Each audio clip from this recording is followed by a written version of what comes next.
Hello guys, this is Mila Chachi.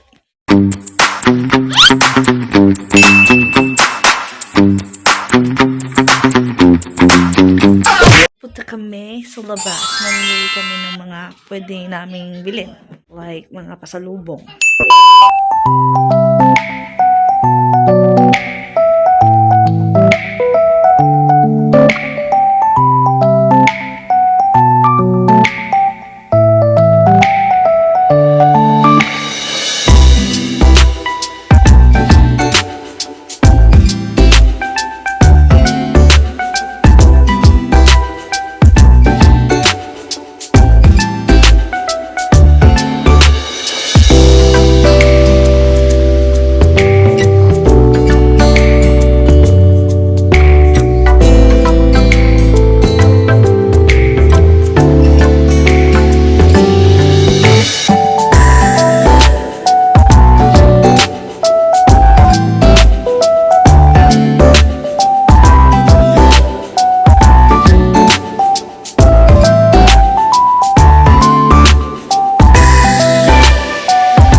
Dito na kami. Parking lang. May kanin. Bango. Guys, ito. Naglalakad na kami. Ayan, nakalimutan ko. Ay, nakalimutan ko na naman yung lapel. Lapel. Para mas marinig yung boses ko. Lakad muna kami. Pupunta dun sa supermarket. Ayan, dito na kami. Naglalakad na kami. Market. Papuntang market, guys. Gusto mo siyang pila ng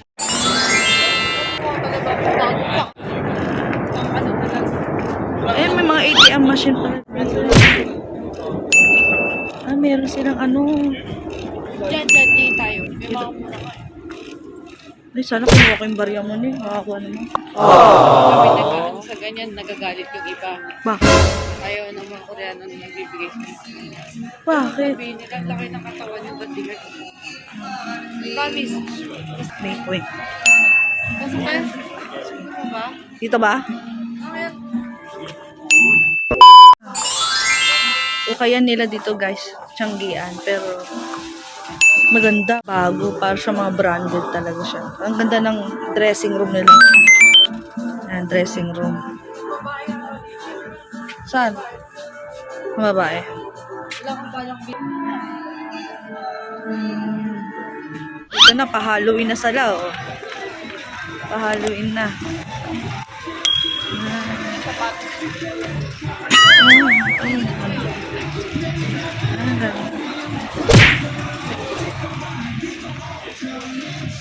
XQ.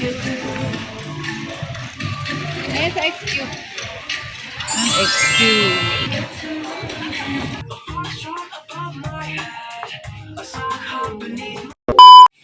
Wow.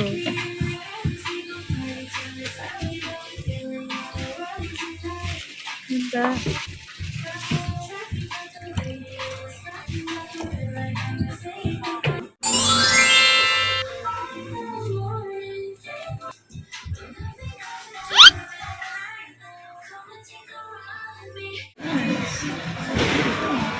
Ay, ito yung picturean.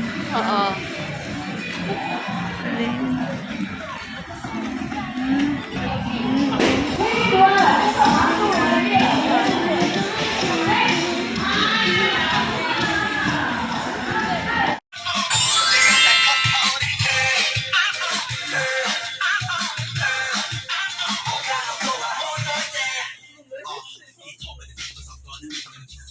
Na yung bibiskop.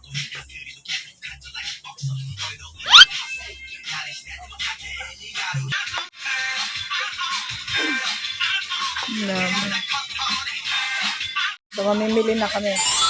Pwedeng idagdag. Ayan. Ayan. Ayan. Hanap lang ako dito. Oo, namimili na. Mamimili na kami.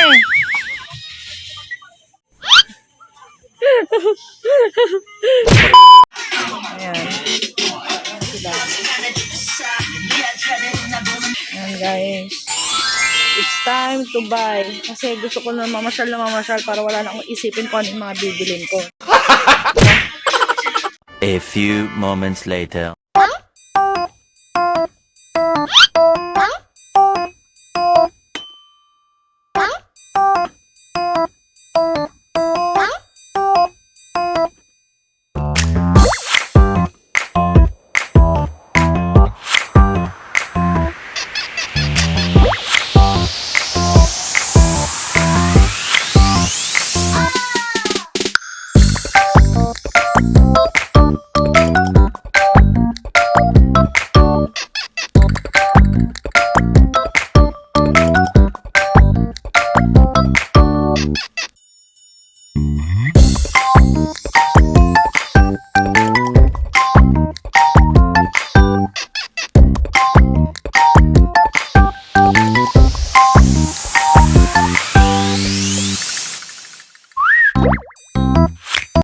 Sa kami, ito na yung pinamili namin. Ayan, ang dami.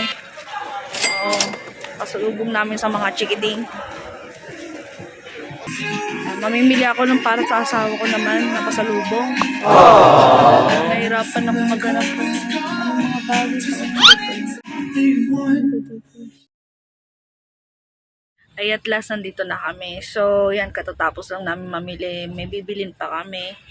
Anyway, dahil kulang pa yun. So, nagugutom na ako. So, i-update na lang namin kayo mamaya. Okay, guys?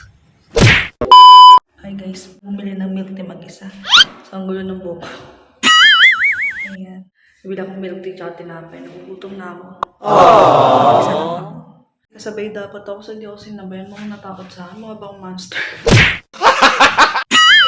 Muntik na ako dito. So, first floor pala siya. Alright.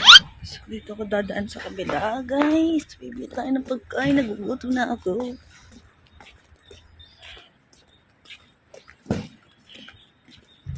Pamangkin ko, naglalaro na naman sa parking, playground. Ay, sa playground. Sana makita ko siya doon para magpasama ako. Kung mag-isa. Ayan. Isa lang ako naglalakad ngayon. Wala akong kasama. Try ko lang i-explore to kahit dito lang malapit sa bahay ng ate ko. Baka maligaw ako rito. Buang. Mas safe dito pumunta. Sa kabila. Parang dito yung bilihan sa kabila. So, grabe yung place dito, guys. Kaya pa. Mas malinis. Sobra. Walang tayo ng aso. Yun ang pinagkaiba. Dito sobrang linis talaga. Gamay kitang anything. Tayo ng aso o whatever. Napakalinis. Oh my God! Wow! May mga disiplina rin yung mga tao dito, lalo na sa mga traffic, sa mga tatawid ng pedestrian, sa mga bibili, sa magtatapon ng basura. Sobrang solid ng pamantayan nila dito ng pamumuhay. So, nandito na ako sa mga bilihan, guys. Hanapin ko na yung binibilan namin dito ng tinapay. Nakamasarap ng tinapay, guys. Tsaka ng milk tea. Ayan. Basta tinatandaan ko lang yung mga pinupuntahan namin ni ate para di ako maligaw. Pwede na! Kasi walang wifi. May public wifi naman. Kaso, di ako makakonect. Siguro sa dami na nakakonect, no? Pero since malapit lang naman yung building nila ate, nilakasan ko na ang loob ko para bumili mag-isa dito. Tawid sa pedestrian plate. Oh shit! Oh shit! So, saan ba ako bumili ng tinapay? Ito na tayo eh. Fendi. There. Ayun. Ito ko na yung bilihan.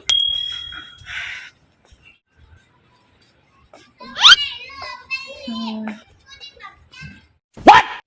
Narinig ko na yung isa. Nagpupuriyan na siya ng salita. Okay, dito na tayo, guys. Mga tinapay. Ayan.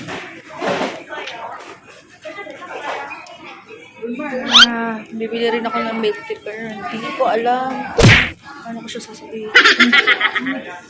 One eternity later. Nakapili na ako, guys. Kinakausap ko sila sa Korean language. Buti may dala akong translator. So, yun.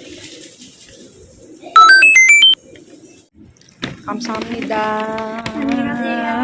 Okay.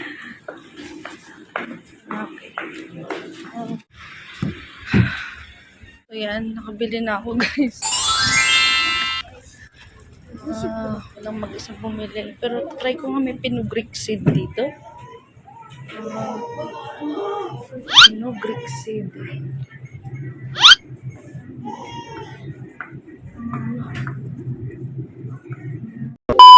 Alam mo ito kayo resibo? Oh shit! The receipt. The receipt. Receipt? Receipt? Receipt. Ito ko yung resibo.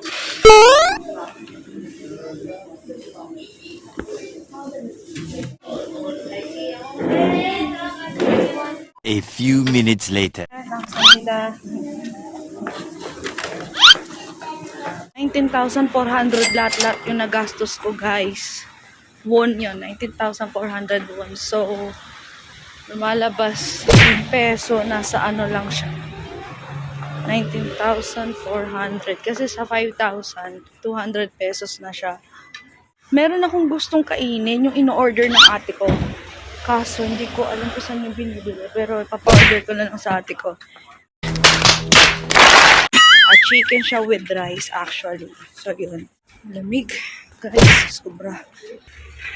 So, yun guys. Kung gusto niyo pumunta dito sa South Korea, based on my experience, sobrang mura ng pagkain. Hindi ko na sinasabing super.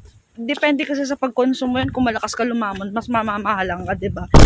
Pero for me, since hindi naman ako kalakasang kumain. Pwede na!